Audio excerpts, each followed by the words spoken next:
Lorentz बल। Lorentz बल क्या होता है, ये भी महत्वपूर्ण टॉपिक है। तो जब कोई आवेशित कण किसी चुंबकीय क्षेत्र में गति करता है तो इस पर एक बल आरोपित होता है। कोई भी आवेशित कण जब चुंबकीय क्षेत्र में गति करता है तो इस पर बल आरोपित तो होगा ही, तो इसे ही हम लॉरेंज बल कहते हैं।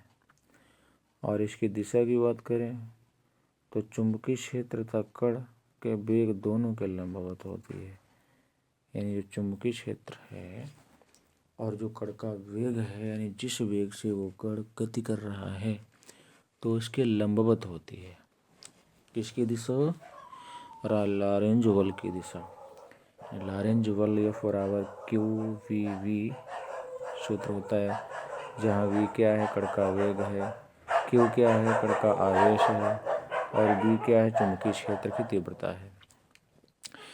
यदि कण क्षेत्र की दिशा से थीटा कोण बनाए तो F बराबर QVV sin थीटा, और यदि थीटा बराबर 0 डिग्री है तो F बराबर 0, अर्थात चुंबकीय क्षेत्र की दिशा गतिमान आवेश पर आरोपित जो बल है वो नहीं होता है। यदि थीटा बराबर 90 डिग्री है तो F बराबर QVB, ये बल का अधिकतम मान होता है। यानी थीटा जिस तरीके से हो, क्यों साइन थीटा बराबर वो साइन 0 डिग्री बराबर होता है 0, और साइन 90 डिग्री बराबर होता है 1।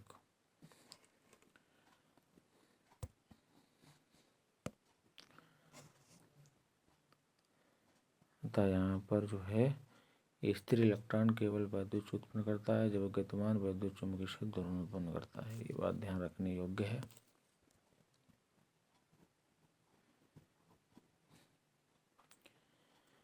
अगला टॉपिक हमारा है फ्लेमिंग के बाएं हाथ का नियम।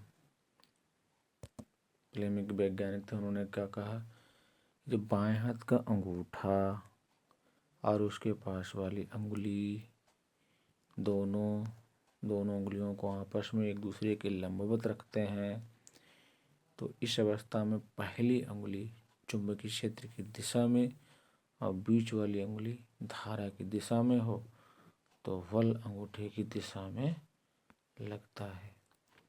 यही फ्लेमिंग के बाएं हाथ का नियम है।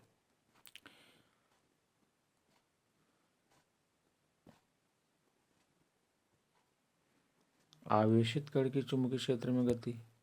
अगला टॉपिक हमारा है आवेशित कण की चुंबकीय क्षेत्र में गति। अब यहाँ पर देखिए कि जो एक कण जो है वो गति कर रहा है, चारों तरफ इस तरीके से घूम रहा है कण, तो इस पर एक अभिकेंद्र बल लगेगा।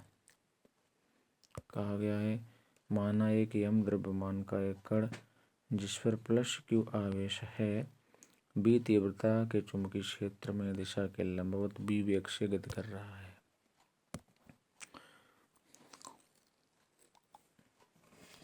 अगला टॉपिक हमारा है वायरशेवट का नियम।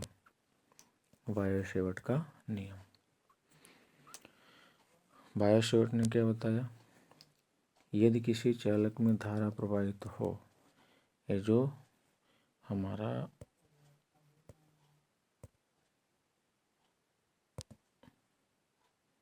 चालक है,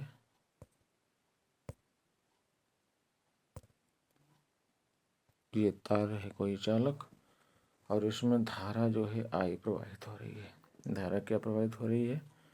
I प्रवाहित हो रही है। तो इससे R दूरी पर एक बिंदु P है जिस पर हमें चुंबकीय क्षेत्र की तीव्रता निकालनी है। तो इस तार के एक छोटा सा अवयव, एक छोटा सा खंड हमने लिया, तो इसी से हमने दूरी R मानी। वही बात यहाँ पर होता है, यही है कि जब हम किसी चालक तार में धारा प्रवाहित करें तो इसके चारों ओर चुंबकीय क्षेत्र उत्पन्न हो जाता है। चालक के अल्पांश डेल्टा L के कारण चुंबकीय क्षेत्र की तीव्रता जो डेल्टा V है, तो वायरशेवट ने क्या कहा, वायरशेवट ने कहा कि इसकी जो धारा है,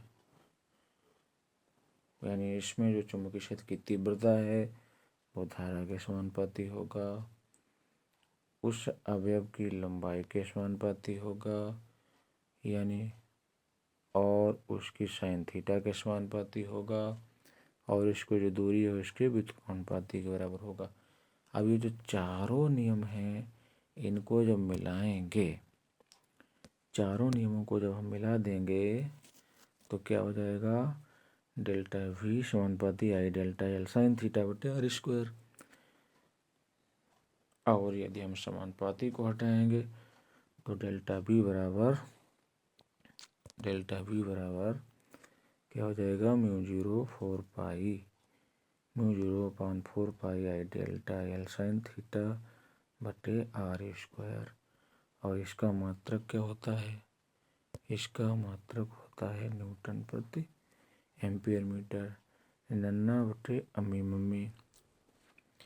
बात करें अगर हम म्यू 0 की, तो म्यू 0 जो है निर्वात की चुंबकशीलता है। और यहाँ पर जो म्यू 0/4 पाई है ये नियतांक है, इसका मान 10⁻⁷ होता है। तो इस तरीके से हमारा जो डेल्टा वी है वो क्या हो जाएगा, हमारा 10⁻⁷, क्या हो जाएगा हमारा 10⁻⁷ I delta L sine theta upon R square. इस तरीके से हमारा